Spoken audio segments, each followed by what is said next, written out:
இலங்கையின் முதற்தர சுற்றுலா தலம் ரீச்சாவின் மாபெரும் உணவு திருவிழா செப்டம்பர் மாதம் 5, 6 மற்றும் 7 தேதிகளில் இன்றைய டிக்கெட்டுகளை பெற்றுக் கொள்ளுங்கள்.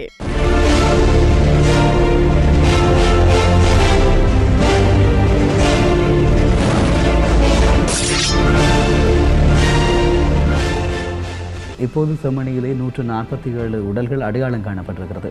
இதனுடைய தொடர்ச்சி எப்படியாக இருக்கும்? எந்த ஒரு அரசாங்கமும் எப்படியான நிலைமைக்கு விடுவதில்லை. ஆனால் இப்போதைய அரசு இந்த அளவுக்கு விட்டிருக்கிறது. இது தொடரும் என்று நம்புகிறீர்களா? மரண தண்டனை விதிக்கப்பட்ட இராணுவ கோப்ரல் சோமரத்ன ராஜபக்ஷ அவரிடம் நீங்கள் ஏதாவது கடைசியாக சொல்வதற்கு இருக்கிறதா என்று நீதிமன்றம் கேட்டபோதுதான் அவர் சொன்னார், இதில் சம்பந்தப்பட்டவர்கள் நாங்கள் மாத்திரமல்ல, இன்னும் பல பெரிய புள்ளிகள் இருக்கிறார்கள். அங்கே நூற்றுக்கணக்கான உடல்கள் புதைக்கப்பட்டிருக்கின்றன. இவ்வாறு கொலை உண்டவர்கள் புதைத்து மறைக்கப்பட்டிருக்கிறார்கள் என்று சொன்னபோதுதான் இந்த செம்மணி விவகாரம் வெளியே வருகிறது. அங்கே அதை தோண்டி எடுக்கிறார்கள். தோண்ட உடல்கள் வர தொடங்கின.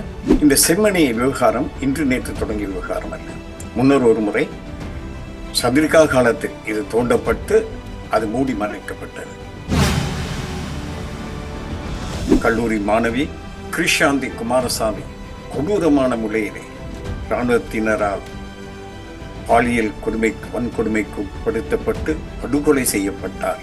அதன் பிறகு அந்த விசாரணையின் போதுதான் தெரிய வந்தது, அவரை தேடி சென்ற அவரது தாயார், சகோதரர் மற்றும் வீட்டுக்காரர் அனைவருமே கொல்லப்பட்டு அதே இடத்தில் புதைக்கப்பட்டார் என்ற தகவல் வெளிவந்தது.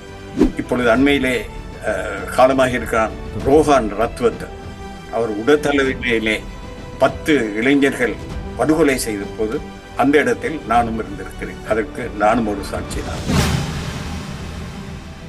இப்பொழுது செம்மணியை பற்றி மட்டும்தான் இவர்கள் தேடிக்கொண்டிருக்கிறார்கள், பேசுகிறார்கள். ஆனால் இலங்கையிலே இவ்வாறான 32 மனித புதைக்குழிகள் இருப்பதாக உத்தியோகபூர்வமாக பதிவு செய்யப்பட்டிருக்கிறது. அவற்றிலே எல்லாமே தமிழ் பகுதியில் மாத்திரம் அல்ல, அவை சிங்கள பகுதியிலும் இருக்கிறது. அவற்றிலே பெரும்பாலும் புதைக்கப்பட்டவர்கள் சிங்களவர்கள், ஜேவிபி தொடர்புடையவர்கள். இன்று இருக்கின்ற இந்த மக்கள் விடுதலை முன்னணியுடைய தோழர்கள். அவர்களை பற்றியே இந்த அரசாங்கத்திற்கு பெரிய அக்கறை இருப்பதாக தெரியவில்லை.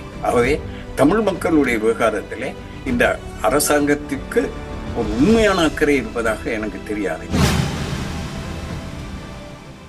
வணக்கம், இது ஐபிசி தமிழின் அக்கறை பார்வை. இன்றைய தினமும் பேசப்பட வேண்டிய மிக முக்கியமான விடயங்கள் தொடர்பாக பேசப் போகிறோம்.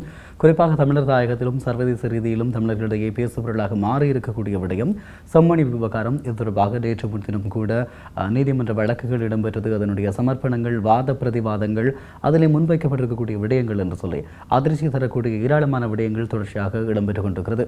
இந்த நிலையில் இந்த செம்மணி விவகாரம் தொடர்பாக பேசுவதற்காக தொடர்ச்சியாக வரலாற்று ரீதியான ஆய்வு பணிகளில் ஈடுபட்டு வரக்கூடிய திரு காதர் அவர்களை பிரதானியாவிலிருந்து இணைத்துக் கொள்கிறோம். வணக்கம்.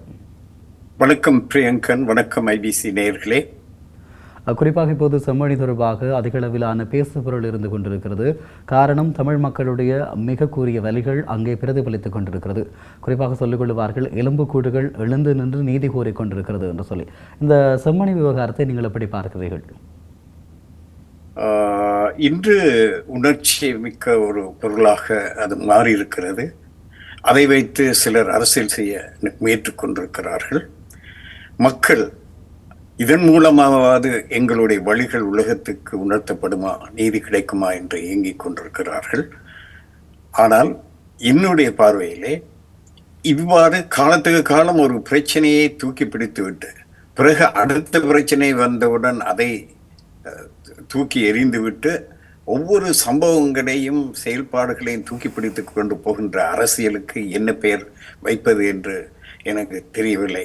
அன்றாடம் காட்சிகளுடைய அரசியலாக இல்லாமல் இது தமிழ் மக்களுடைய வலிவுகள் தொடர்ந்து பதிவு செய்யப்படுவதும் அது தொடர்ச்சியாக ஒரு நீதி கிடைக்கும் வரை தொடரும் போராட்டமாக தொடர வேண்டும் என்ற முன்னுரையோடு நாங்கள் இந்த உரையாடலை தொடங்கலாம் என்று நினைக்கிறேன். நிச்சயமாக இந்த செம்மணி தொடர்பாக பல்வேறு விதமான கருத்துக்கள் இருந்து கொண்டிருக்கிறது. செம்மணியிலே புதைக்கப்பட்டவர்கள் இவர்கள் தான் என்று சொல்லி ஒரு கூட்டம் சொல்லக்கூடிய நேரம், அதனை இன்னும் ஒரு பக்கமாக மணிமாற்றுவதற்கும் பலர் செயற்பட்டுக் கொண்டிருக்கிறார்கள்.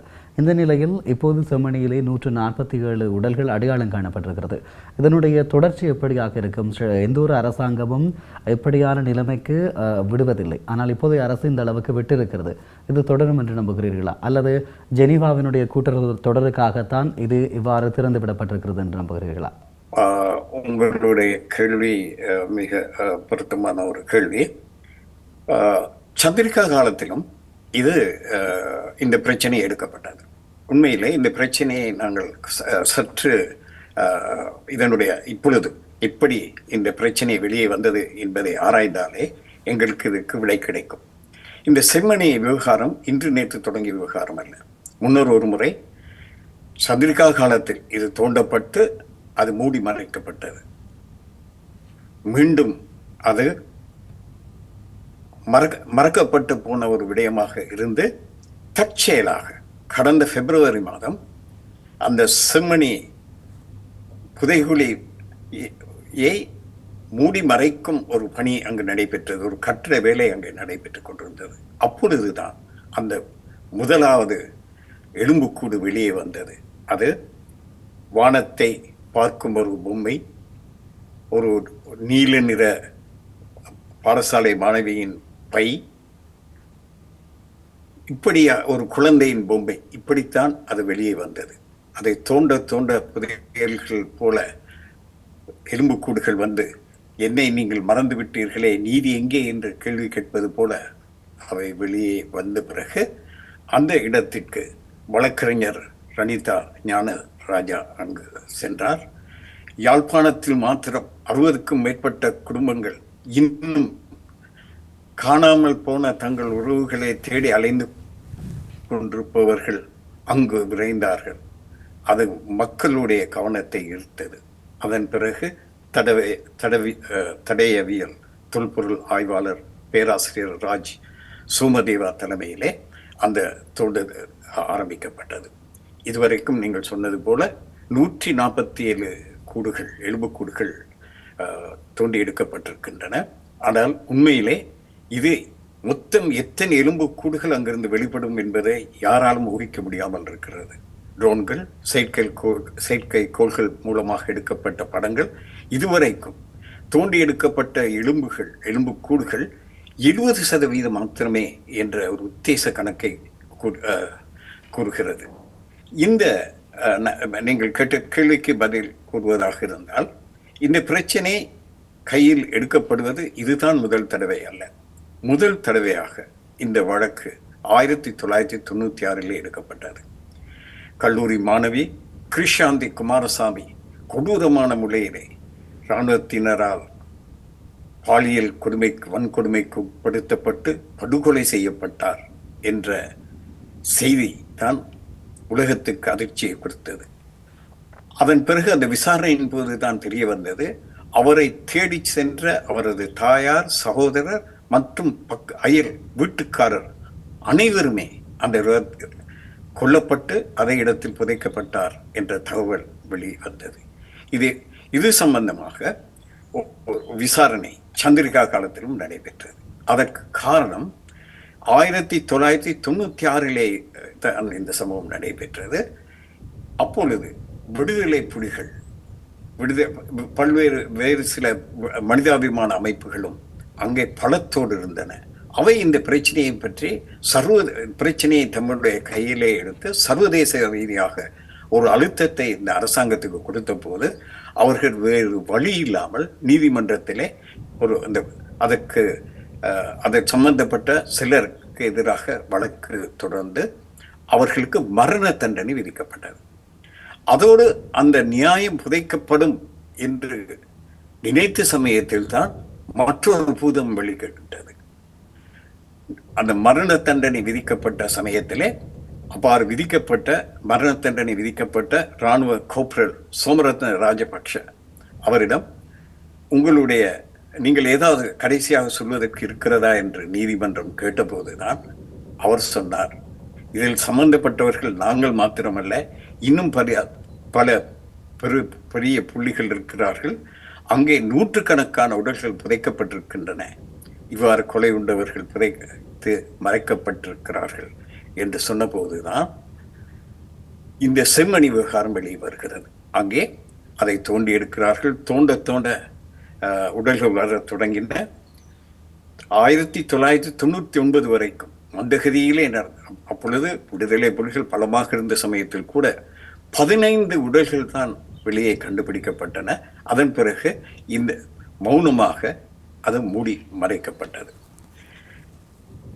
இப்பொழுது இந்த இப்படி மறைக்கப்பட்ட விடயம் இதனை மூடி மறைப்பதற்கு எங்களுடைய தமிழ் தலைவர்களும் துணை போனார்கள் என்பது ஒரு வேடிக்கையான ஒரு விடயம், வேதனைக்குரிய விடயம். ஏனென்றால் அங்கே ஒரு மைதானம் அமைப்பதற்கு, இந்த செம்மணி அமைந்திருக்கிற இடத்திலே ஒரு மைதானம் அமைப்பதற்கு ஒரு அரசாங்கம் ஒரு வேலை திட்டத்தை கொண்டு வந்தது. அதற்கு ஆதரவாக சில தமிழ் தலைவர்கள் இருந்திருக்கிறார்கள். இப்பொழுது இன்னும் சில விடயங்கள். நீங்கள் முதலாவது கேட்ட கேள்வி, இந்த பிரச்சனை இதோடு கைவிடப்படுமா?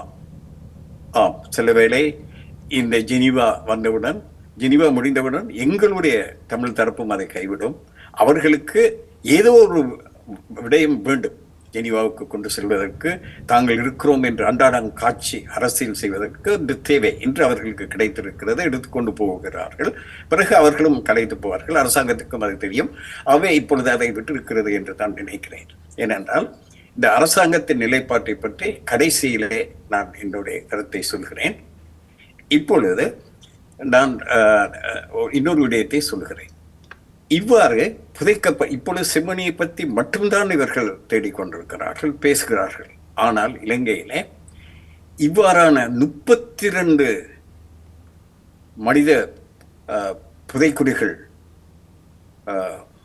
இருப்பதாக உத்தியோகபூர்வமாக பதிவு செய்யப்பட்டிருக்கிறது. அவற்றிலே எல்லாமே தமிழ் பகுதியில் மாத்திரம் அல்ல, அவை சிங்கள பகுதியிலும் இருக்கிறது. சூரியகாந்த, மாத்தலை போன்ற பகுதிகளிலே தோண்டி எடுக்கப்பட்ட புதைக்குழிகள் இருக்கின்றன. அவற்றிலே பெரும்பாலும் புதைக்கப்பட்டவர்கள் சிங்களவர்கள், ஜேவிபி தலைவர்கள், ஜேவிபி இன்று இருக்கின்ற மக்கள் விடுதலை முன்னணியுடைய தோழர்கள். அவர்களை பற்றியே இந்த அரசாங்கத்துக்கு பெரிய அக்கறை இருப்பதாக தெரியவில்லை. ஆகவே தமிழ் மக்களுடைய விவகாரத்திலே இந்த அரசாங்கத்திற்கு ஒரு உண்மையான அக்கறை இருப்பதாக எனக்கு தெரியாது. ஏனென்றால் முதல் நாள் ஒரு ஹர்த்தால் அங்கே நடைபெறும் போது அந்த இராணுவ முகாமிலே கொல்லப்பட்ட ஒரு இளைஞருடைய மரணத்திற்கு எதிராக ஹர்த்தால் நடத்தும் போது பாதுகாப்பு அமைச்சராக இருப்பவர் சொன்ன ஒரு அறிக்கை, அவர் விடுத்த ஒரு அறிக்கையிலே அவர் சொல்கிறார், இந்த ஹர்த்தால் தேவையில்லை. இது இப்படியான பிரச்சனை தமிழர்களுக்கு மாத்திரம் நடைபெறுவதில்லை. ஆகவே இதை ஒரு இனவாத கண்ணோட்டத்தில் நீங்கள் பார்க்க வேண்டாம் என்று சொல்கிறார். அவர் இனவாதம் இல்லை என்ற ஒரு கூற்றை வைத்து இன பிரச்சனையே இல்லை என்று சொல்ல வருகிறார். இந்த இனம் பட்ட வழியே அவர் மறந்து விடும்படி சொல்லுகிறார். அவர் மறைக்கிறார். அவை இப்படி மறைக்கின்ற ஒரு அரசாங்கத்திடமிருந்து ஒரு நீதி கிடைக்கும் என்று நான் நினைக்கவில்லை. ஆனால் இந்த பிரச்சனையை வைத்து ஒரு குறிப்பிட்ட காலத்திற்கு மாத்திரமே இந்த பிரச்சனையை பேசிவிட்டு கைவிடுகின்ற நிலையில் இருக்கக்கூடாது. அது ஒன்று. அடுத்த பக்கத்திலே இந்த விசாரணை சரியாக செல்லுமா என்று நீங்கள் கேட்ட கேள்விக்கு, இந்த ஜூன் மாதம் நடைபெற்ற ஒரு சம்பவத்தை நான் கூறினால், இந்த மாதம் 2ஆம் தேதி நடைபெற்ற ஒரு விடயம்.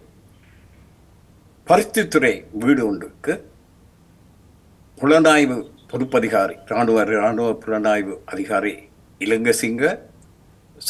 போலீஸ் பொறுப்பதிகாரி இலங்கசிங்க, SI நாமல், சார்ஜன் ராஜபக்ஷ, இந்த மூவரும் பருத்தித்துறையிலே ஒரு வீட்டுக்கு போயிருக்கிறார்கள். அங்கே கரண், சைதா என்ற இருவரை தேடித்தான் அவர்கள் சென்றிருக்கிறார்கள்.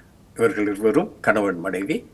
இப்பொழுது அவர்கள் அங்கு பருத்தித்துறையில் இல்லை, சுவிஸில் வசிக்கிறார்கள். அங்கு சென்று அவர்கள் எங்கு இருக்கிறார்கள், அவர்களுடைய தொலைபேசி என்ன என்று அவர்களிடம் உறவினர்களிடம் பெற்று கொண்டு அவர்கள் சென்ற சில நிமிடத்திலே அங்கே இது சென்றது போலீஸ் பிரிவு, போலீஸ் புலனாய்வு பிரிவு. உடனே இராணுவ புலனாய்வு பிரிவு அங்கு போயிருக்கிறது.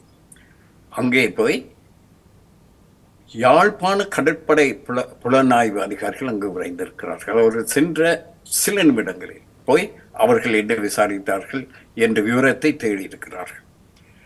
அதன் பிறகு இதே போலீஸ் புலனாய்வு அந்த கடற்படை புலனாய்வு துறையினரை வரவழைத்து விசாரித்த போது அவர்கள் சொல்லியிருக்கிறார்கள், காங்கேசன் துறை கடற்படை புலனாய்வு அதிகாரி லெப்டினன்ட் ரூபசிங்க தான் தமக்கு இந்த உத்தரவை பிறப்பித்தார் என்று. அவரை அழைத்து விசாரித்த போது அவர் சொன்னார், என்னுடைய பிரதேசத்திலே இந்த விசாரணை நடைபெற்றிருக்கிறது, அதை என்ன என்பதை அறியும் உரிமை எனக்கு இருக்கிறது, கடமையும் இருக்கிறது, அதைத்தான் நான் செய்தேன், இதற்கும் வேறு யாருக்கும் சம்பந்தமில்லை என்று கூறியிருக்கிறார். ஆனால் இந்த விசாரணையின் போது ஒரு விடயம் தெரிய வந்தது என்னவென்றால், கடந்த மாதம் ஜூலை 30 பொல்கஹாவிலே ஒரு வழக்கு நீதிமன்றத்திலே ஒரு விசாரணை நடந்தது. அது நிஷாந்த உலக்கு தென்னக்கு எதிரான ஒரு வழக்கு. இவர் யார் என்று உங்களுக்கு தெரியும். இவர்தான் navy commander admiral Nishantha Ulugetenne. இவர்தான் திருகோணமலை கன் சைட் விவகாரத்தோடு சம்பந்தப்பட்டு இப்பொழுது விசாரிக்கப்பட்டிருப்பவர். இவருடைய வழக்கு நடைபெறும் போது இதே ரூபசிங்க அங்கு அந்த நீதிமன்றத்தில் ஆஜராகி இருக்கிறார். அப்படியானால் இராணுவத்துறைக்குள்ளே இருக்கின்ற அவர்கள் இதை மூடி மறைப்பதற்கு என்னென்ன செய்ய போகிறார்கள்? மற்றது, இதை விசாரித்து கொண்டு வரும்போது எங்கோ ஒரு மட்டத்தில் யாரோ ஒரு உயர் அதிகாரி, இந்த அரசாங்கத்தோடு இருப்பவர்களும் கூட இப்பொழுது பொறுப்பு அதிகாரியாக இருக்கின்ற அவரை பற்றி கூட பல சர்ச்சைகள் இருக்கிறது. பல இராணுவத்தினர் இருக்கிறார்கள், ரிட்டையர்டு போலீஸ் அதிகாரிகள் இருக்கிறார்கள். அவர்களுடைய பெயர் எங்காவது ஒரு இடத்தில் சம்பந்தப்படும் போது இந்த அரசாங்கம் என்ன செய்யும் என்ற ஒரு கேள்வி இருக்கிறது எனக்கு. இந்த அரசாங்கத்தை பொறுத்தளவிலே விசாரணை செய்கிறது, ஊழல் விசாரணை செய்கிறது. யாருக்கு எதிராக? எதிர்த்தரப்பினருக்கு எதிராக அது வழக்கு விசாரணை செய்கிறது. ஆனால் தம்மவர்களுக்கு ஏதாவது ஒன்று வரும்போது அதை மூடி மறைக்கிறது. அதற்கு உதாரணம், இந்த ஒரு அமைச்சர் மட்டத்திலே இருக்க ஒரு இராணுவ இந்த பாதுகாப்பு துறையில் இருக்கின்ற ஒரு உயர் அதிகாரியின் மனைவி அரசாங்க வாகனத்தை சொந்த பாவனைக்காக பயன்படுத்தப்பட்டது போது அது போலீசாரினால் அவர்கள் இடைமறித்து விசாரிக்கப்பட்டார்கள். அந்த வழக்கு மூடி மறைக்கப்பட்டிருக்கிறது. இவ்வாறு பல பிரச்சனைகள். இன்று பாதுகாப்பு அமைச்சராக இருக்கின்ற அவரே ஒரு இனவாத ரீதியான பல அறிக்கைகளை கடந்த காலத்தில் விட்டவர் தான். ஆகவே இந்த விடயத்தை ஒரு அழுத்தத்தின் மூலம்தான், அதாவது இலங்கையிலே ஒரு சட்டத்துறை இருக்கிறது. அந்த சட்டத்துறையிலே இப்ப முன்னரை விட அந்த இனவாதம் சற்று தனிந்திருப்பது போன்ற ஒரு தோற்றம் இருக்கிறது. அது உண்மையா என்பது காலப்போக்கில் தான் தெரியும். இந்த சந்தர்ப்பத்தை பயன்படுத்தி குறைந்தது நாங்கள் நீதி செய்கிறோம், எங்களிடம் இனவாதம் இல்லை என்று உலகத்துக்கு காட்டிக் கொண்டிருக்கிற இந்த அரசாங்கத்துக்கு அதை காட்ட வேண்டி இருக்கிறது. இந்த சந்தர்ப்பத்தையாவது பயன்படுத்தி இதிலே நியாயத்தை பெற வேண்டும் என்று நான் கருதுகிறேன். இப்படியாக இருக்கக்கூடிய நேரத்திலே குறிப்பாக சொல்லிக்கொள்ள வேண்டுமாக இருந்தால், இந்த செம்மணி விவகாரம் மிகப்பெரிய ஒரு பேசுபொருளாக மாறி இருக்கிறது. கடந்த காலங்களில் தமிழ் மக்களுடைய பிரச்சனைகளை வெளிநாடுகளில் கடத்தி காவி கொன்று உயர்மட்டங்களிலே கொண்டு சேர்த்தவர்கள் புலம்பெயர் தமிழர்கள். இப்போதும் அந்த புலம்பெயர் தமிழர்கள் இருக்கிறார்கள். ஆனால் இந்த செம்மணி விவகாரத்தில் அவர்களுடைய ஆர்வம் என்பது குறைக்கப்பட்டிருக்கிறது. குறிப்பாக அவர்கள் வேறு பிரச்சனைகளின் பால் திசை திருப்பப்பட்டிருப்பதாக சொல்லப்படுகிறது. இந்த விவகாரத்தை எப்படி பார்க்கிறீர்கள்? குறிப்பாக நீங்கள் புலம்பெயர் தளத்தில் இருக்கிறீர்கள், அங்கிருந்து செயற்படக்கூடிய ஒருவர், இந்த விவகாரத்திலே புலம்பெயர் சமூக கட்டமைப்புகள் அல்லது அமைப்புகள் சரியாக செயற்பட்டுக் கொண்டிருக்கிறதா? உண்மையிலே ஒரு பக்கத்திலே எனக்கு இவர்கள் மீது ஒரு பெருத்த மரியாதை இருக்கிறது. ஏனென்றால் அவர்கள் தங்களுடைய பொருள் நேரம் அனைத்தையும் செலவழித்து ஏதோ செய்ய நினைக்கிறார்கள். ஆனால் ஒரு திசை தெரியாமல் அல்லது அதிலே தலைமையிலே இருப்பவர்கள் ஒரு ஒரு விஷன் இல்லாதவர்களாக, ஒரு தன்னகங்காரம் மிக்கவர்களாக இருக்கிறார்கள். இந்த மக்களை பொறுத்தளவிலே எனக்கு ஒரு பெரிய மரியாதை இருக்கிறது. ஆனால் அதற்கு தலைமை கொடுக்கின்ற சிலரை பார்க்கும்போது அவர்களிடம் அகங்காரத்தை தவிர வேறு எதுவுமே அவர்களிடம் இருப்பதாக எனக்கு தென்படவில்லை. என்னவென்றால், இன்னும் அவர்கள் ஏதோ ஒரு அரசாங்கத்துக்கு பின்னால் ஓடி, அமெரிக்காவுக்கு பின்னால் ஓடி, இங்கே பிரிட்டன் அரசாங்கத்துக்கு பின்னால் ஓடி, இவர்களுக்கு தெரியாமல் திருடுத்தனமாக இந்தியா அரசாங்கத்துக்கு பின்னால் ஓடி இந்த மக்களுக்கு நியாயத்தை பெற்று விடலாம் என்று சொல்லி ஒரு கற்பனை உலகத்திலே அவர்கள் வாழ்ந்து கொண்டு அதை மையப்படுத்தி கொண்டுதான் அவர்கள் இந்த அரசியல், தங்களுடைய அரசியலை செய்து கொண்டிருக்கிறார்கள். இவர்கள் ஒன்றை புரிந்து கொள்ள வேண்டும். இப்பொழுது அண்மையிலே ஆப்கானிஸ்தானிலே பிரித்தானிய அமெரிக்க படைகள் செய்த அட்டூழிய மனித போர்க்குற்றத்தை பற்றி வழக்கு விசாரணை நடத்தி கொண்டிருக்கும் போது அந்த வழக்கை விசாரித்த ஃபேட்டியோ ஃபென்சுடா என்ற நீதிபதிக்கு எதிராக பைடன் அரசாங்கம் தடை விதித்தது. அவை பிறகு ஆட்சிக்கு வந்த ட்ரம்ப் அதை இல்லாமல் செய்தாலும், அதை நீக்கினாலும், நெத்தன்யாஹுவுக்கு எதிராக வழக்கு நீதி வழங்கிய நீதிபதிகளுக்கு எதிராகவும் அதற்கு எதிராக வழக்கு தொடர்ந்தவர்களுக்கும் எதிராக இதே ட்ரம்ப் தடை விதித்திருக்கிறார். அதே போல இன்று நெத்தன்யாஹுவுக்கு எதிராக போர்க்குற்றம், அதை போர்க்குற்றத்தை விட ஊழல் வழக்கு இஸ்ரேல் மண்ணிலே நடைபெற்றுக் கொண்டிருக்கிறது. அவர் இந்த யுத்தங்களை நடத்துவது எப்படி மஹிந்த ராஜபக்ஷ போன்றவர்கள் இங்கே யுத்தத்தை நடத்தியது அவர்களுடைய சட்டை பைகளை நிறைத்துக் கொள்வதற்காகத்தான் என்பது போல நெத்தன்யாவும் அதே காரியத்தை தான் செய்து கொண்டிருக்கிறார் என்பது அம்பலமாகிக் கொண்டிருக்கிறது.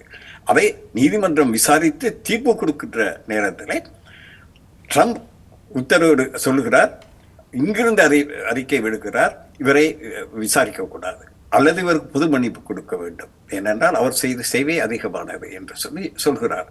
அதே போல பிரேசிலிலே அங்கு இருக்கின்ற எதிர்கட்சி தலைவர், அவள் எப்படிப்பட்ட ஊழல் பெயர்வரை அவர் அமெரிக்காவுடைய கையால் என்பது உலகத்துக்கே தெரியும்.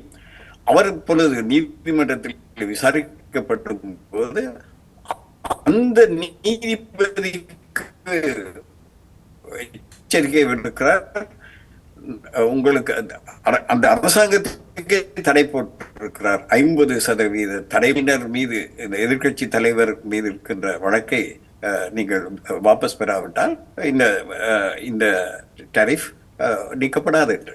அப்படி இவர்கள் தங்களுக்கு சாதமானவர்களை காப்பாற்றி, தங்களுடைய ஏஜென்ட்களை காப்பாற்றிக் கொண்டு தங்களுக்கு எதிரானவர்களை வேட்டையாடுகின்ற வேலையைத்தான் இவர்கள் செய்கிறார்கள். இலங்கை இராணுவத்திலும் இந்த அமெரிக்காவுக்கு எதிரான இவர்கள் ஒன்று சீன சார்புடையவர்கள் அல்லது இந்தியாவுக்கு சார்பானவர்கள் என்பவர்களுக்கு எதிராகத்தான் அவர்களுடைய குரல்கள் வெளியே வருகிறது. ஆனால் கருணாகர போன்றவர்களுடைய விஷயத்திலும் இப்பொழுது அவர்கள் பேசியிருப்பது இதனால் தான். ஆனால் அவர்கள் உண்மையிலே இந்த மக்களுக்கு நியாயம் வழங்க வேண்டும் என்று சொன்னால்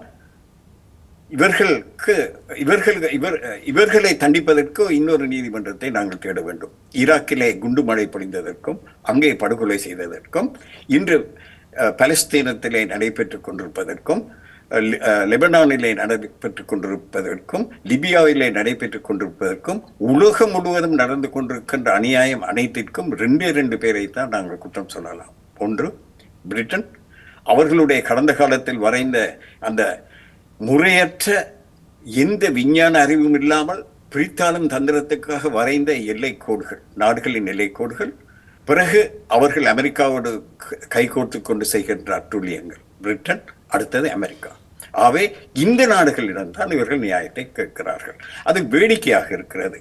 மக்கள் பலத்தில் தங்கி இருக்காமல் மக்களுடைய நியாயத்தில், இன்று பாருங்கள், அமெரிக்கா, பிரிட்டன் எல்லாம் பலஸ்தீனியர்களுக்கு எதிரான ஒரு போராட்டத்தை அதிலே முழு பலத்தையும் பிரயோகித்துக் கொண்டிருக்கிறது. அவர்களுக்கு தமிழ் மக்களைப் போல அல்ல, இஸ்ரேலை உருவாக்கியதே அவர்கள் தான். அவர்களை காப்பாற்ற வேண்டிய கடமை அவர்களுடைய சொந்த நலனுக்காக தேவைப்படுகிறது. அப்படி இருந்தும் அத்தனை குண்டுமழை பொழியும் போதும் இத்தனை வல்லரசுகளும் ஒன்று சேர்ந்தவர்களை தாக்கும் போதும் அந்த மக்களுடைய குரலை அடக்க முடியவில்லை. இன்று உலகம் முழுவதும் அவர்களுக்கு ஆதரவான குரல் இருந்திருக்கிறது. அதற்கு காரணம் என்னவென்றால், அவர்கள் இந்த வல்லரசுகளை யார் தங்களுக்கு உண்மையான எதிரிகளோ அவர்களிடம் நியாயம் கேட்டு கையை ஏந்தி செல்லாமல் தங்களுடைய விதியை தங்களுடைய கையில் எடுத்துக் கொண்டிருக்கிறார்கள். ஆகவேதான் உலகம் முழுவதும் அவர்களுக்கு ஆதரவாக இருக்கிறார்கள். ஆகவே முதலில் இங்கே தளத்திலே இதற்கான ஒரு புலம்பெயர்ந்தவர்களை குறை சொல்வதை குறை சொல்லத்தான் வேண்டும், அது நம்மவர்கள். அதை விட இந்த தளத்திலே இருப்பவர்களுக்கு ஒரு கடமை இருக்கிறது. அங்கிருக்கின்ற பிரச்சனைக்கு சரியான தலைமை கொடுத்து அதை ஒரு மக்கள் மயப்படுத்தப்பட்ட போராட்டங்களாக அது சாத்வீக வழியிலே அதை செய்ய வேண்டும். இனிமே இந்த காலகட்டத்திலே செய்யும்போது அப்பொழுதுதான் புலத்திலே இருப்பவர்களும் அதற்காக குரல் கொடுக்க முடியும். ஆகவே இதை ஆளுக்கால் கை காட்டி கொண்டு குறை சொல்லுவதை விடுத்து தளத்திலே அந்த சமூக அமைப்புகள் இந்த தமிழ் மக்களுடைய தலைவிதியை தங்கள் கையிலே எடுக்க வேண்டும் என்று நான் நினைக்கிறேன். நிச்சயமாக இப்படி இருக்கக்கூடிய காலப்பகுதியிலேயே நேற்று முன்தினம் குறிப்பாக நீதிமன்றத்தில் வழக்குகள் இடம்பெற்றிருக்கிறது. அதிலே குறிப்பிடப்பட்டிருக்கக்கூடிய விடயம் இந்த சாட்சிகள் அச்சுறுத்தப்படுகிறார்கள் என்ற ஒரு விடயம் இருக்கிறது. அதே போல் மிக நீண்ட காலமாக இருந்திருக்கக்கூடிய இந்த பிரச்சனை தொடர்பாக கடந்த காலங்களில் சந்திரிகா அம்மையாருடைய காலப்பகுதியில் மிகப்பெரிய அழுத்தங்கள் இருந்தது. அமெரிக்கா கூட இதிலே நேரடியான ஒரு அறிக்கையை வெளியிட்டிருந்தது. குறிப்பாக இதில் எந்த விதமான முன்னேற்றங்களும் இல்லை என்று சொல்லி 2003 காலப்பகுதியிலே ஒரு அறிக்கையை வெளியிட்டிருந்தார்கள். இப்போது செம்மணி பிரச்சனை மிகப்பெரிய அளவிலே இருக்கின்ற நேரத்திலே இது சர்வதேச மயப்படுத்தப்பட்டிருக்கிறது. 150 அண்மித்துக் கொண்டிருக்கக்கூடிய உடல்களினுடைய கண்டெடுப்பு இருக்கிறது. இப்படி இருக்கக்கூடிய காலப்பகுதியிலும் ஒரு சிலருடைய குறுகிய மனநிலை அல்லது செயற்பாடுகள் கட்டவிழ்த்து விடப்படுகிறது. இதே நேரத்தில் புற உலக நாடுகள் அல்லது சர்வதேசத்தினுடைய பார்வை இதன் பால் செலுத்தப்படவில்லை என்ற விடயம் இருக்கிறது. இதனை முறையாக நாங்கள் இன்னும் கொண்டு சேர்க்கவில்லை என்று நம்புகிறீர்களா? நிச்சயமாக அதுதான். மற்றது இந்த செம்மணி விவகாரத்தை வைத்தே ஏனைய பிரச்சனைகளை நாங்கள் கொண்டு செல்லலாம். மற்றது நான் இப்பொழுது சொல்ல வருகின்ற விடயம் நீங்கள் கேட்ட கேள்விக்கு நான் எங்களுடைய வரலாறை ஒரு முறை திருப்பி பார்த்தால் எங்களுக்கு சில பாடங்கள் கிடைக்கும். எங்களுடைய வரலாற்றிலே இலங்கையிலே இந்த செம்மணி பிரச்சனையை மட்டும்தான் பிரச்சனை என்பதல்ல, அது இன்று எங்களுடைய கைக்கு கிடைத்திருக்கு. இதை வைத்து அவ்வளவு பிரச்சனைகளும் வெளியே கொண்டு வரக்கூடிய ஒரு வாய்ப்பு கிடைத்திருக்குது. It's a window. அந்த பலகணி மூலமாக நாங்கள் உலகத்திற்கு என்ன அநியாயம் நடக்கிறது என்பதை காட்ட முடியும். ஆனால் என்ன நடந்தது என்ற ஒரு பட்டியல் அதன் ஊடாக நாங்கள் சொல்ல முடியும். நாங்கள் வரலாற்றை திருப்பி பார்த்தால் கடந்த 150 வருட வரலாறு எங்களுக்கு இரத்த கரை படிந்த வரலாறு. அதிலும் எண்ணிக்கையில் சிறுபான்மையான தேசியங்கள் வடித்த இரத்தத்தின் வரலாறாகத்தான் இருக்கிறது. இது 1883 தொடங்குகிறது. இன்று நேற்றல்ல, 1883 மார்ச் மாதம், அதுவும் ஈஸ்டர் தாக்குதலோடு கொட்டாஞ்சேனை இதிலே நடைபெற்ற கிறிஸ்தவர்களுக்கும் பௌத்தர்களுக்கும் இடையிலே இது ஒரு இன மோதலாகத்தான் கருதலாமே தவிர ஒரு இன தாக்குதலாக கருத முடியாவிட்டாலும் இது முதலாவது நடைபெற்ற ஒரு மத கலவரம், ஒரு சிறிய அளவிலாவது ஒரு வட்டாரத்திலாவது என்று பதிவு செய்யலாம். அதற்கடுத்து 1897 சிலாபத்திலே முஸ்லிம் வர்த்தகர்களுக்கு எதிரான நடைபெற்ற தாக்குதலை நாங்கள் சொல்ல முடியும். இதையும் அப்பொழுது ஒரு வறட்சி காரணமாக வறட்சி நிலவியது. அந்த பகுதியிலே விளைச்சல் இல்லாமல் போனது. முஸ்லிம் வியாபாரிகள் அரிசியையும் ஏனைய பொருட்களையும் பதுக்கினார்கள். அவர்களுக்கு எதிராக ஆத்திருந்த மக்கள் மத ரீதியாக அவர்களை தாக்கினார்கள். பள்ளிவாசலுக்கெல்லாம் போய் பன்றியை கீறி பன்றியிறைச்சியை வீசி அப்படியெல்லாம் அட்டூழியங்கள் அங்கே நடைபெற்றன. அடுத்ததாக நாங்கள் பார்க்கிறோம், இலங்கையிலே முதலாவது இன கலவரம் 1915 மே மாதம் 28ஆம் தேதி தொடங்கியது.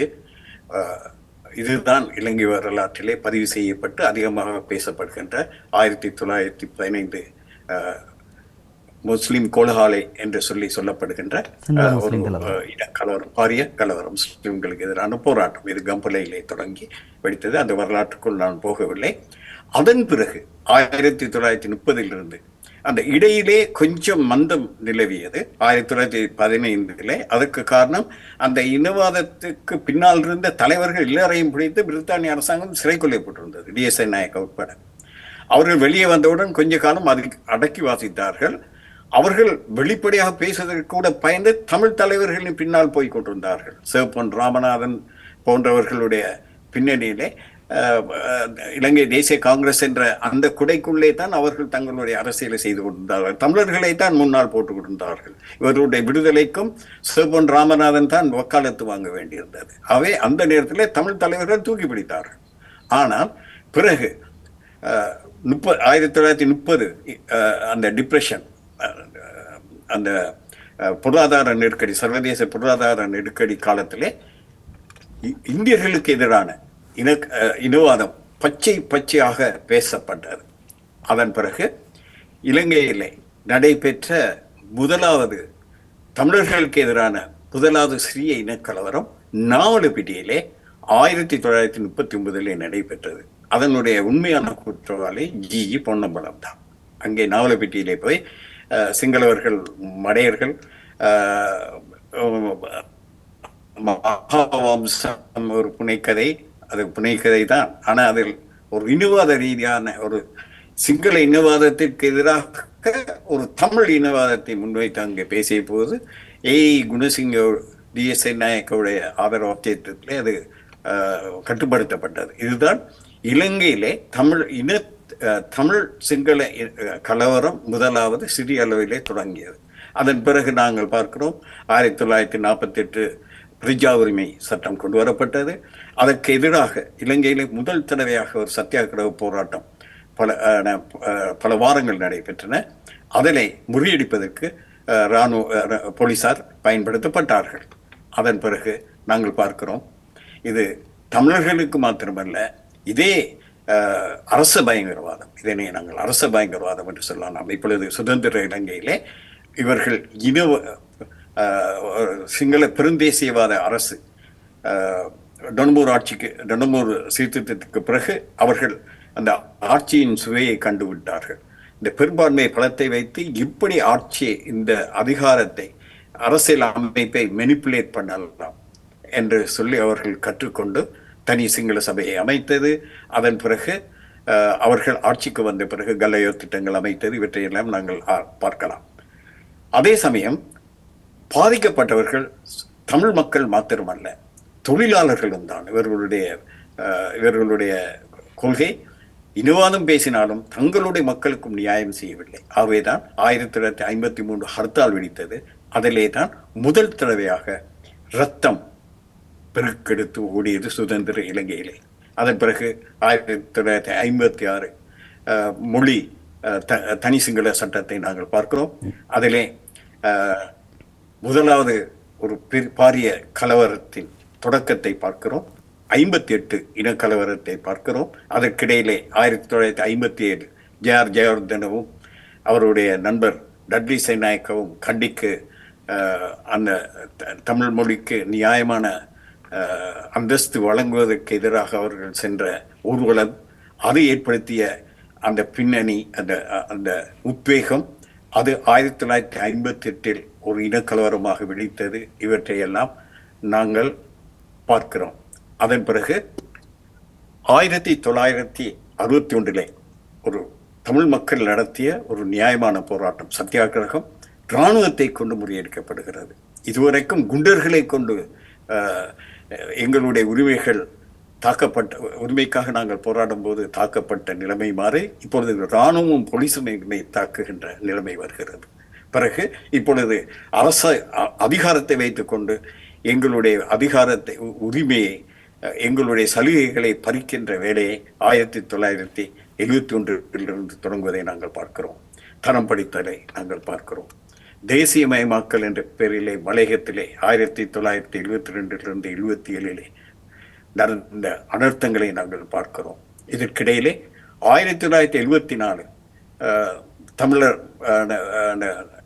தமிழ் ஆராய்ச்சி 4வது சர்வதேச ஆராய்ச்சி மாநாட்டிலே நடைபெற்ற வன்முறையை நாங்கள் பார்க்கிறோம். இது ஜனவரி 10 77 அந்த மாநாட்டிலே நானும் கலந்து கொண்டிருக்கிறேன். அங்கு நடந்தது என்பதற்கு நானே ஒரு சாட்சியாக இருக்கிறேன். அதே போல அதன் பிறகு 1975 77 வரைக்கும் அந்த தேசியமயமாக்கலின் போது மலைய மக்கள் அனுபவித்த துயரங்கள், அதை ஒரு பெரிய காவியமாகவே வடிக்க முடியும். அதையும் நேரடி சாட்சியாக நான் இருக்கிறேன். அதன் பிறகு ஜேஆருடைய ஆட்சி வருகிறது. 77 83 வரைக்கும் ஒவ்வொரு வருடமும் ஏதோ ஒரு விதத்திலே வன் செயல்களை அவர் கட்டவிழ்த்து விட்டார். 77 அதன் பிறகு 1981 லைப்ரரி, ஆசியாவிலே மிக பிரசித்தி பெற்ற யாழ்ப்பாண லைப்ரரி எரிக்கப்பட்டதை நாங்கள் பார்க்கிறோம். அதன் பிறகு 1983 வன் செயல், வெளிக்கடை படுகொலை, இவற்றையெல்லாம் நாங்கள் பார்க்கிறோம். இதற்கிடையிலே 1979 பயங்கரவாத தடை சட்டத்தை, அதை புலிகள் தடை சட்டம் என்ற பெயரிலே கொண்டு வந்து தற்காலிக சட்டமாக கொண்டு வந்ததை இன்று வரைக்கும் வைத்து எப்படி தமிழ் மக்களையும் மனித உரிமையையும் வேட்டையாடுகிறார்கள் என்பதை நாங்கள் பார்க்கிறோம். இதற்கிடையிலே 1971 ஜேவிபி கலவரம் வருகிறது. அவர்களை இந்த அரசாங்கம் எப்படி நடத்தியது என்று நாங்கள் பார்க்கிறோம். மனும் பெரி உடைய அந்த இங்கே கிருஷாந்தியை போல அங்கே அதைவிட கொடூரமான முறையிலே அவரை நிர்வாணமாக்கி ஊர்வலமாக கொண்டு சென்ற விதத்தை நாங்கள் பார்க்கிறோம். அதன் பிறகு அங்கே அளிக்கப்பட்டவர்களுடைய தொகை, அதாவது 71 அதன் பிறகு 2வது கலவரம், ஜேவிபி கலவரம் நடைபெற்றிருக்கிறது. 87 அவர்களுடைய கிளர்ச்சி நடைபெற்றிருக்கிறது. 87 89 இந்த இடைப்பட்ட காலத்திலே தெற்கு பகுதியில் மாத்திரம் 60,000 முதல் 1,00,000 பேர் இவ்வாறு கொண்டு புதைக்கப்பட்டிருக்கலாம் என்ற ஒரு தகவல் கொடுக்கிறது. இப்படி மாத்தலை படுகொலியை போல, இங்கே செம்மணியை போல அங்க தெற்கிலும் பதுவை கொள்கள் இருக்கின்றன. அதிலே இறக்கப்பட்டவர்கள் இன்றைய அரசாங்கத்தின் தோழர்கள்.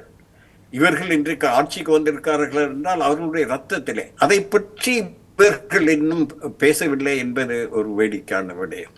அதன் பிறகுதான் இதற்கிடையிலே முஸ்லிம்களுக்கு எதிரான போராட்டமும் மாநிலையிலே 2001, இப்பொழுது அண்மையிலே காலமாக இருக்கிறான் யார்,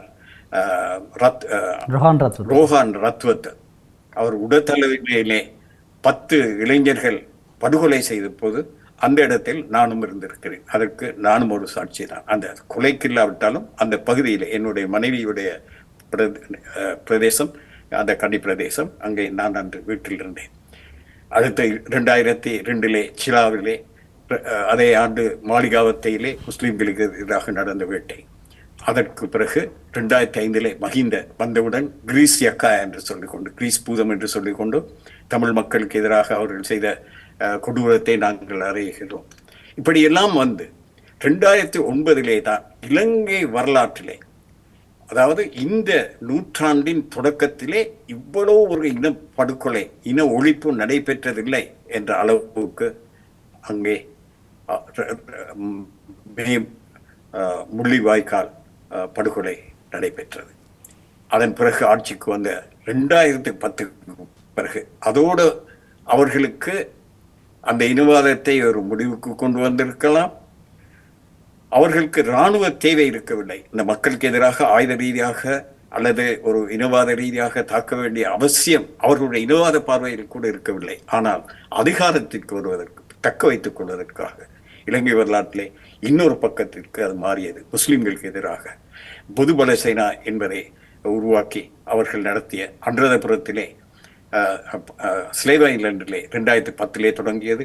2011 அனுராதபுர, அதே போல தம்புள்ளையிலே 2012, தெஹிவலையிலே 2012, குர்ணாங்கலையிலே 2012, தெஹிவலையிலே 2012, ராஜகிரியிலே 2012, தம்புள்ளையிலே மீண்டும் ஆகஸ்ட் 12, கொழும்புலே மீண்டும் 12ஆம் ஆண்டு, மல்வத்து ஓயாவிலே 2012, அவ்வளவும் 12ஆம் ஆண்டுகளிலேயே 13 சம்பவங்கள் நடைபெற்றிருக்கின்றன.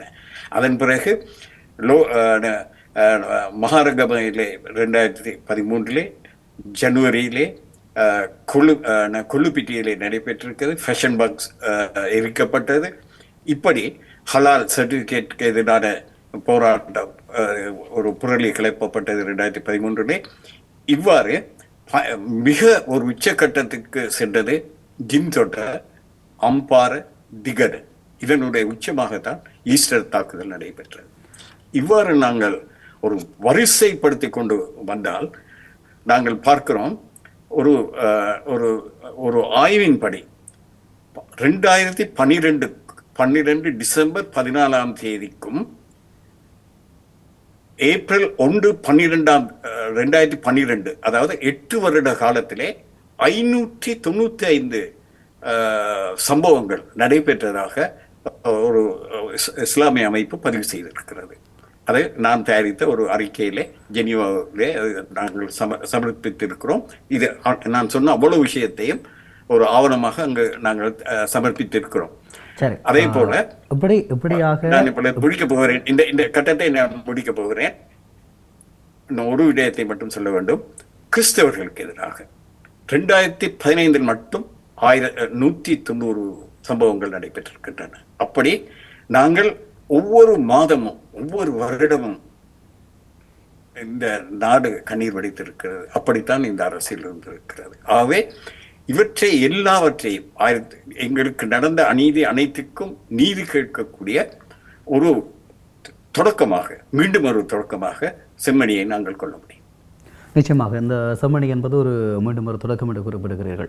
அதே போல தான் நீங்கள் குறிப்பிட்டிருக்கிறீர்கள், ஸ்ரீலங்காவிலே இந்த சிங்கள பௌத்த பேரினவாதம் என்பது தமிழ் மக்களுக்கு ஏற்படுத்திய அநீதிகளைப் போலவே இந்த நாட்டில் இருக்கக்கூடிய முஸ்லீம் மக்களுக்கும் அநீதிகளை ஏற்படுத்தி இருக்கிறது என்று சொல்லி, இப்படி இருக்கக்கூடிய சூழலிலும் கூட அந்த முஸ்லீம் மக்கள் பல தடவை ஏற்றுக்கொண்டிருக்கிறார்கள். எங்களுடைய பிளவுகளை ஏற்படுத்துவதற்கு ஸ்ரீலங்காவினுடைய இராணுவ புலனாய்வு பிரிவு இப்படியான சதைகளை செய்கிறது என்று சொல்லி ஏற்றுக்கொண்டிருக்கிறார்கள். குறிப்பாக கல்குடாவில் இருக்கக்கூடிய முஸ்லீம் பள்ளிவாசல்களுடைய சம்மேளனம் கூட ஒரு அறிக்கையிலே ஒரு முஸ்லீம் நபர் கொல்லப்பட்டு அவர் மட்டக்களப்பில் இருக்கக்கூடிய தமிழ் பிரதேசங்களில் போடப்பட்டது, இந்த விவகாரங்களை ஏற்றுக்கொள்கிறார்கள்.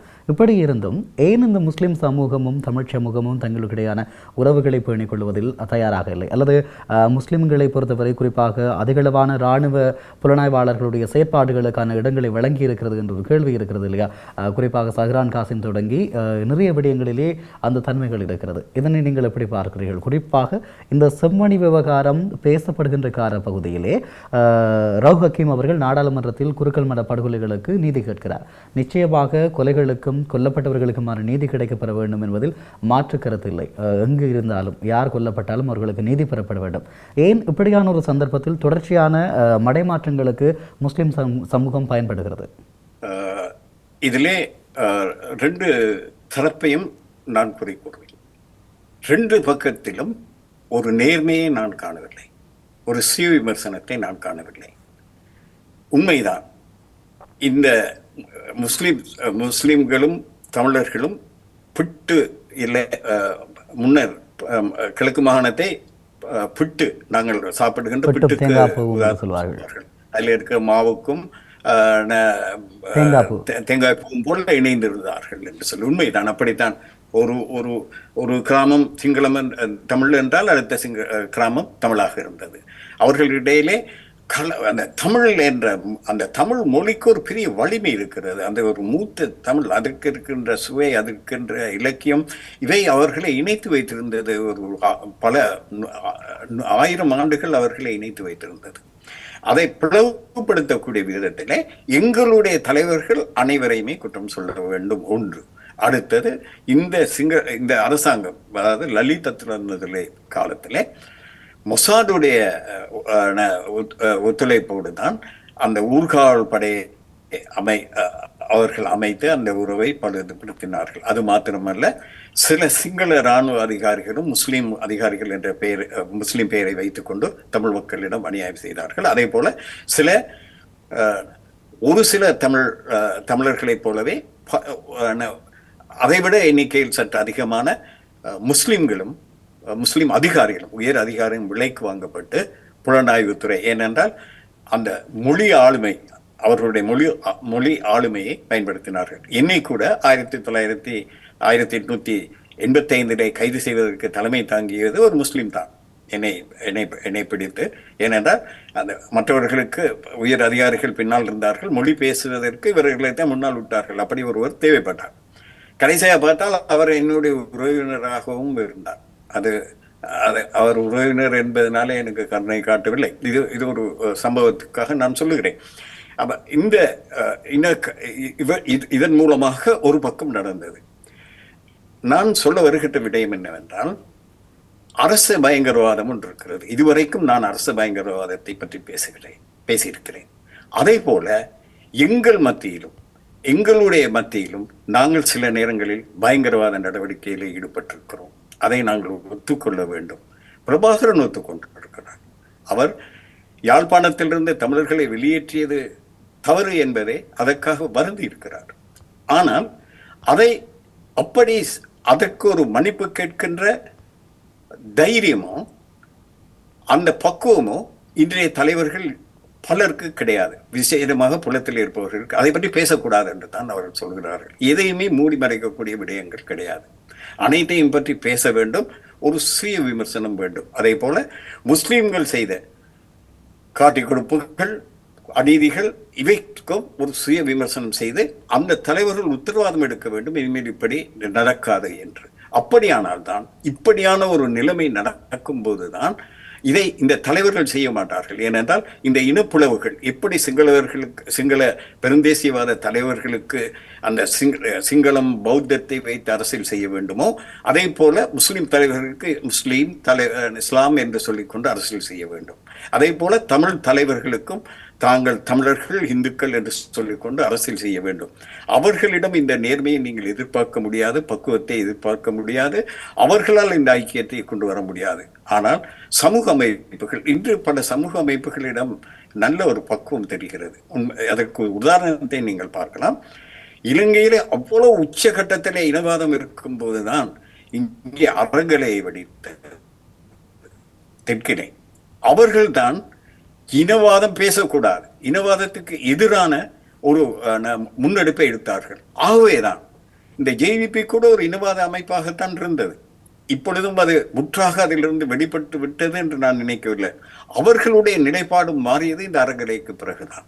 அதே போல இந்த ஐக்கியத்திற்கான, அதாவது தமிழ் மொழி பேசும் மக்களுக்கு இடையிலான ஒரு ஐக்கியமும் அதே போல சிங்கள முற்போக்கு சக்திகளுக்கு இடையிலான ஒரு ஐக்கியத்துக்கான ஒரு முன்னெடுப்பும் நிச்சயமாக நாட்டில் எடுக்கப்பட வேண்டும். எடுக்கப்பட்டால் தான் இந்த ஐக்கியமும் தமிழ் பேசும் மக்கள் மத்தியிலான ஒரு ஐக்கியமும் ஒடுக்கப்படுகின்ற தமிழ் பேசும் மக்களுக்கு இடையிலான ஒரு ஐக்கியமும் அந்த பலத்தில் இருந்து கொண்டு முற்போக்கு சிங்கள சக்திகளோடும் இணைகின்ற ஒரு நிலைமையை உருவாக்க முடியும். சரி, இப்படி இருக்கிற நேரம் குறிப்பாக நீங்கள் குறிப்பிட்டிருந்தீர்கள் தமிழராட்சி மாநாட்டு படுகொலைகளுக்கு நான் ஒரு வாழுகின்ற சாட்சியம் என்று சொல்லி என்ன நடந்தது என்ற தினம் என்று சொல்லி நீங்கள் நேரில் கண்ட விடயங்களை குறிப்பிட முடியுமா? நிச்சயமாக. நான் அப்பொழுது பாடசாலை ஆசிரியர். எனக்கு தமிழ் மொழி ஒரு ஆர்வம். அதே போல நான்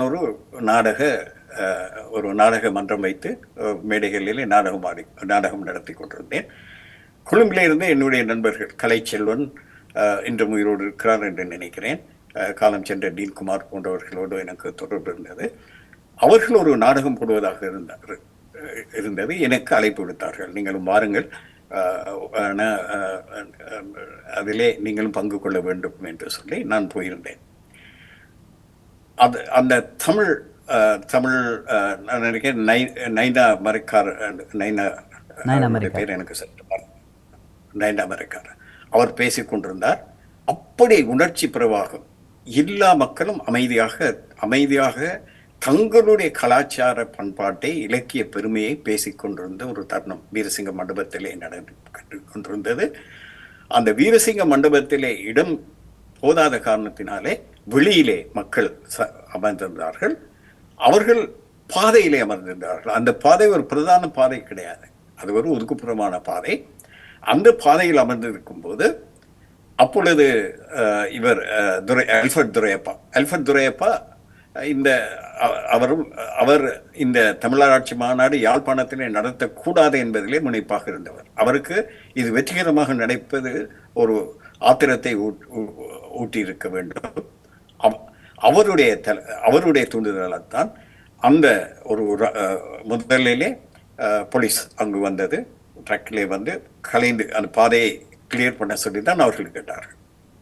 இவர்கள் அந்த நேரம் அவர்கள் ஒரு உணர்ச்சி வசப்பட்டிருந்த நிலையில கேட்டார்கள், நாங்கள் உங்களுக்கு என்ன, இப்போ இது ஒரு போக்குவரத்து பாதையிலே வாகனங்கள் வந்தால் நாங்கள் அனுப்பி கொண்டிருக்கிறோம், ஏன் நீங்களே இவ்வாறு நடத்துகிறீர்கள் என்ற ஒரு நியாயமான கேள்வியை தான் கேட்டார்கள். அவர்கள் திரும்பி போனார்கள். அந்த ஜீப் திரும்பி போனது. அது முதல்ல ஜீப்லே தான் வந்தார்கள். அதன் பிறகு ஒரு ட்ரக் வந்தது. பேட்டன் வந்தவுடன் அடிக்கத் தொடங்கினார்கள். அடிக்கத் தொடங்கி அவர்கள் வான் நோக்கி சுட்டார்கள். வான் நோக்கி சுடும்போது அது அந்த மின் கம்பியிலே பட்டு அந்த மின் கம்பி கலண்டு விழுந்தது. அதிலே தான் அந்த 11 பேர் என்று நினைக்கிறேன் இறந்தார்கள். அதிலே ஏற்பட்ட அந்த இந்த மக்கள் மிக அமைதியான மக்கள், சாத்விக வழியிலே பயன்பட்டவர்கள். முதல் தடவையாக இப்படி ஒரு துப்பாக்கி பிரயோகம், குண்டாந்தடி தாக்குதல் என்றவுடன் திணறிக்கொண்டு 4 திசையிலும் ஓடினார்கள். அப்படி மிரிப்பட்டு அடிப்பட்டு காயப்பட்டவர்களுடைய தொகை இந்த எண்ணிக்கைக்குள்ளே அடங்காது. இதுதான் அங்கு நடைபெற்ற சம்பவம்.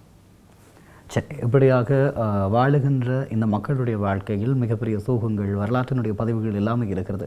இந்த செம்மணி விவகாரத்தை நீங்கள் ஒரு வரலாற்று ஆய்வாளராக உங்களுடைய பார்வையில் எப்படி இருக்கிறது? இதனுடைய எண்புக்கூடுகளுடைய காலப்பகுதி தொடர்பாக பல்வேறு விதமான கூற்றுக்கள் இருக்கிறது. இப்போது ஸ்கேனர்கள் கொண்டு ஆய்வு செய்யப்படுகிறது. இதனுடைய இன்று மீட்டெடுக்கப்பட்டிருக்கக்கூடிய எண்புக்கூடுகளில் செருப்புகள் இருக்கிறது, மனித உடலிலே தாயத்துகள் கட்டப்பட்டிருக்கிறது, பிள்ளைகளுடைய கைகளில் காப்புகள் காணப்படுகிறது, குழந்தைகளினுடைய புத்தக பைகள் காணப்படுகிறது. இவையெல்லாம் எப்படி இருக்கிறது? இதனை நீங்கள் எப்படியாக எடுத்துக்கொள்வீர்கள்? இதுதான் என்னென்றால், இந்த ஆய்வு சரியான முறையிலே நடத்தப்படுமா, அதை ஒரு சாட்சியாக என்னுடைய தரப்பிலே முன்வைக்க முடியுமா என்ற ஒரு பெரும் கேள்வி இருக்கிறது. ஏனென்றால் அங்கு அண்மையிலே அங்கு விஜயம் செய்த ஐக்கிய நாடு தாபனத்தின் வால்கர் டாக் அவர் கூறிய ஒரு கூற்றை நீங்கள் கருத்திலே கொள்ள வேண்டும். அவர் அங்கு போய் அதை பார்வையிட்டார், நெகிழ்ந்து போனார். அவர் சொன்னார், இதை ஆய்வு செய்வதற்குரிய தொழில்நுட்பம், அதாவது ஃபாரன்சிக் டெக்னாலஜி, அந்த தடயவியல் தொழில்நுட்பம் அரசாங்கத்திடம் கிடையாது. ஆகவே வெளிநாட்டு உதவிகளை இவர்கள் பெற்றுக்கொள்ள வேண்டும். இந்த வெளிநாட்டு விசாரணை அல்ல, எங்களுடைய டயஸ்போரா இவர்கள் கூட அதை செய்யலாம். அதற்கான உபகரணங்களை வாங்கி கொடுத்து ஒரு அணியை, எங்களுடைய அதைக்கு அங்கே தலைமை தாங்கிக் கொண்டிருப்பவர் ஒரு சிங்கள தடயவியலாளர். நான் அதை சிங்களவர் என்பதற்காக நான் சொல்லவில்லை. பேராசிரியர் ராஜ் சோமதேவா, அவர் எப்படிப்பட்டவர் என்று எனக்கு தெரியாது, நல்லவராகவும் இருக்கக்கூடும். ஆனால் அவருக்காலும் கூட அந்த ஆய்வை சரியாக செய்ய முடியாத ஒரு நிலைமை. ஏனென்றால் அதற்குரிய உபகரணங்கள் அவரிடம் இல்லை. அதே போல மறுபக்கத்திலே எங்கள் தரப்பிலே மிக உயர்நுட்பத்திலே நிபுணர்களாக இருப்பவர்கள் புலத்தில் இருக்கிறார்கள். இந்த அங்கு இலங்கையிலே இன்று பெரும்பாலான அந்த புத்திஜீவிகள், அறிவார்ந்தவர்கள், தொழில்நுட்பத்திலே வளர்ந்தவர்கள் வெளிநாட்டிலே தான் இருக்கிறார்கள், உயர் பதவிகளிலே இருக்கிறார்கள், நல்ல நிலையிலே இருக்கிறார்கள். அவர்களுடைய உதவியை இங்கே இருக்கின்ற சட்டத்தரணிகள், இப்படியான தொழில்நுட்பவாதிகள், இவர்கள் மேற்கத்திய, அதாவது உலக மீடியாக்களை, பிபிசி, சேனல் 4 முன்னர் எங்களுடைய பிரச்சனையிலே மிக அக்கறை காட்டுகின்ற ஒரு அமைப்பு, அந்த அப்படியான ஊடகங்களை அதுக்குள்ளே கொண்டு வர வேண்டும். ஒவ்வொரு விடயத்தையும் பதிவு செய்ய வேண்டும்.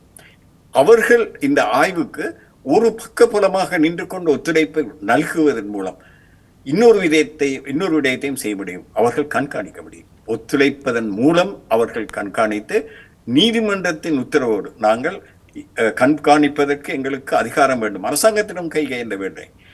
நாங்கள் சட்டத்தரணிகள் கேட்கலாம். இதை கண்காணிப்பதற்கும் இதை பார்ப்பதற்கும் எங்களுக்கு அதிகாரம் தேவை என்று சொல்லி ஏதோ ஒரு ஏற்பாட்டுக்கு வரலாம். அரசாங்கத்திற்கும் அந்த வளர்த்தத்தை கொடுக்கலாம், சர்வதேச ரீதியாக கொடுத்து இவர்கள் ஒரு மானிட்டரிங் ப்ராசஸை, ஒரு சர்வதேச மேற்பார்வையை இவர்கள் மேற்கொண்டு அதோடு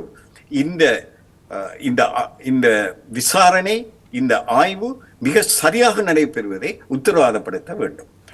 அதிலிருந்து கொண்டு இவர்கள் நான் சொன்ன தகவல்கள் அவ்வளவையும் ஒரு தொகுப்பாக நாங்கள் தொகுத்து ஜெனீவாவிலே அந்த COVID-19க்கு எதிரான ஒரு இதில் அதனை சமர்ப்பித்திருக்கும். அது ஒரு பெரிய ஒரு பயனை ஆற்றியது.